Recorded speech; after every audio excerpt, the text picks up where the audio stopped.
Selamat berjumpa kembali di dalam layanan audio Sahabat Seperjalanan. Hari ini adalah hari Selasa 2 Maret 2021. Tema renungan dan saat teduh kita dengan judul Wilayah Abu-Abu. Wilayah Abu-Abu. Firman Tuhan terambil dalam Matius 5 ayat yang ke-37. Demikian firman Tuhan. Jika ya, hendaklah kamu katakan ya. Jika tidak, hendaklah kamu katakan tidak. Apa yang lebih daripada itu berasal dari si jahat. Mari kita berdoa. Bapa yang di dalam surga, kami ingin belajar dalam kehidupan kami, bagaimana kami hidup di dalam kejelasan, di dalam kebenaran, dan tidak ada hidup di dalam persimpangan antara hitam dan putih, antara gelap dan terang, antara benar dan salah. Kami ingin hidup seturut dengan kehendak-Mu. Di dalam nama Tuhan Yesus kami berdoa. Amin.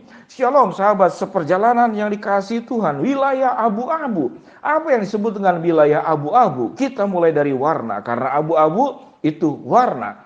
Abu-abu adalah percampuran antara hitam dan putih menjadi abu-abu. Kalau lebih banyak putihnya, maka abu-abunya lebih ke putih-putihan. Kalau lebih banyak hitamnya, maka abu-abunya lebih ke hitam-hitaman. Sehingga gambaran tentang abu-abu adalah sebuah gambaran ketidakjelasan. Sekalipun warna abu-abu itu tidak salah, warna abu-abu itu tidak berdosa. Namun penggambaran tentang abu-abu, pencampuran putih dan hitam itu menjadikan ketidakjelasan. Kita hidup dengan orang yang serba tidak jelas, itu tidak ada kepastian.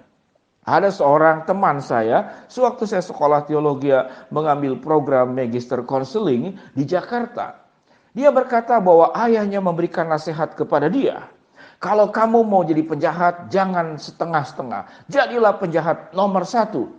Saya cukup kaget bagaimana seorang ayah itu bisa memberikan nasihat kepada anaknya. Kalau engkau jadi penjahat, jangan setengah-setengah. Jadilah penjahat nomor 1 kalau memang mau benar-benar jadi penjahat.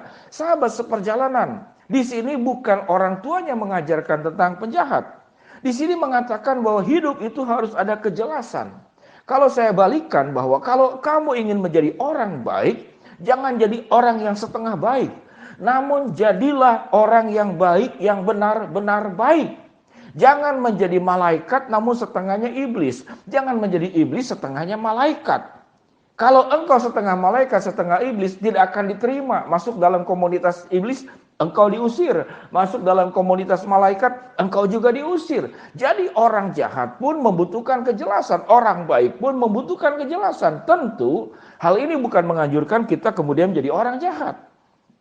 Firman Tuhan mengatakan, jika ya hendaklah kamu katakan ya, dan jika tidak hendaklah kamu katakan tidak. Apa yang lebih daripada itu berasal dari si jahat.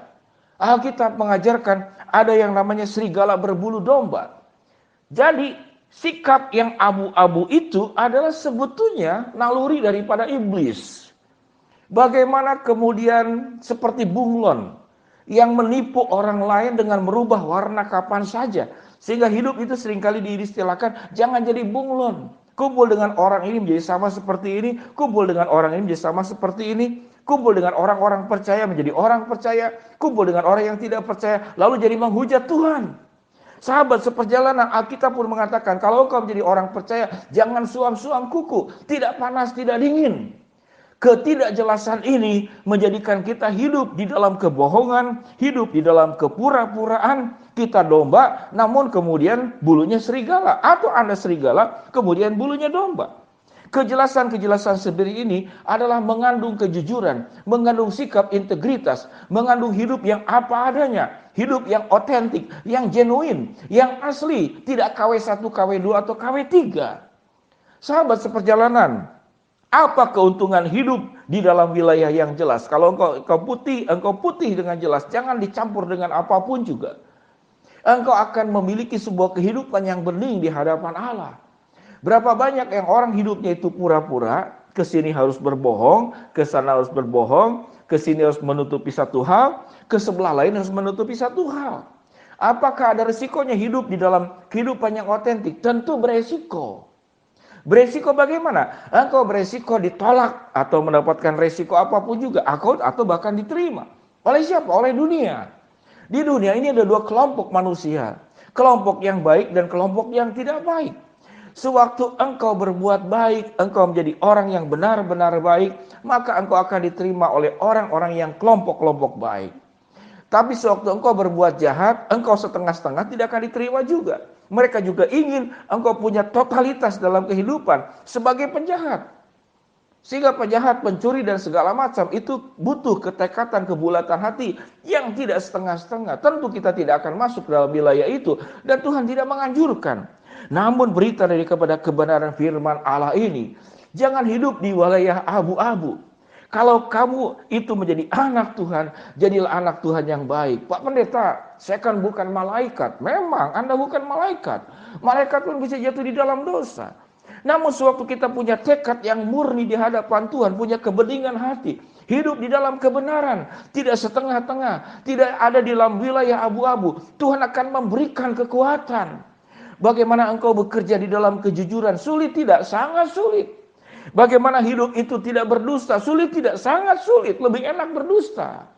Banyak risiko yang kita bisa hindari. Namun Tuhan mengatakan dengan jelas, jika ya, hendaklah kamu katakan ya. Jika tidak, hendaklah kamu katakan tidak. Apa yang lebih daripada itu berasal dari si jahat. Yang kita kerjakan bukan karena penilaian manusia. Yang kita lakukan bukan karena penilaian lingkungan. Namun penilaian itu hanya ada satu. Yang sah, yang benar, yang tunggal. Yang harus engkau ikuti. Yaitu penilaian dari Tuhan. Sewaktu engkau melihat penilaian dari dunia, engkau repot. Engkau diajak mabuk. Kamu ini orang yang tidak bisa bergaul. Ayo mabuk sesekali, enggak apa-apa. Namun Tuhan mengajarkan tidak boleh mabuk, tidak boleh berjudi, tidak boleh berzina, tidak boleh mencuri, tidak boleh berdusta. Tidak boleh mengambil hak sesamamu manusia. Ada sebuah kejelasan. Kalau engkau domba, jadilah domba. Jangan pakai buru serigala. Tidak apa-apa, saya punya niat baik. Tapi kata-katamu kasar, kata-katamu menyakitkan. Yang penting hati saya. Tidak. Hatimu bersih, sikapmu juga harus sikap yang memberkati. Tidak melukai orang lain. Jangan juga mulutmu begitu manis, sikapmu begitu santun, engkau begitu menyenangkan banyak orang. Namun di dalam hatimu ada tipu daya. Di dalam hatimu ada niat-niat jahat yang terselubung.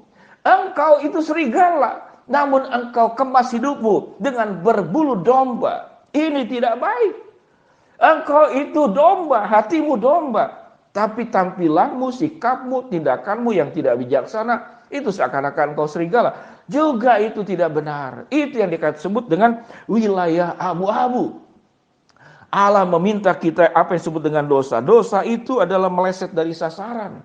Sehingga kekudusan, kebenaran, kehidupan yang otentik, genuine, integritas, kehidupan yang sesungguhnya itu tidak bergeser ke kiri atau ke kanan seperti bangsa Israel.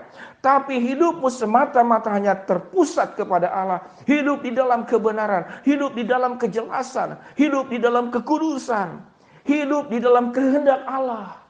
Jangan hidup di wilayah abu-abu. Jangan takut dengan penolakan dunia. Tapi takutlah kalau Tuhan yang sampai menolakmu. Namun cinta Tuhan begitu luar biasa untuk menolakmu.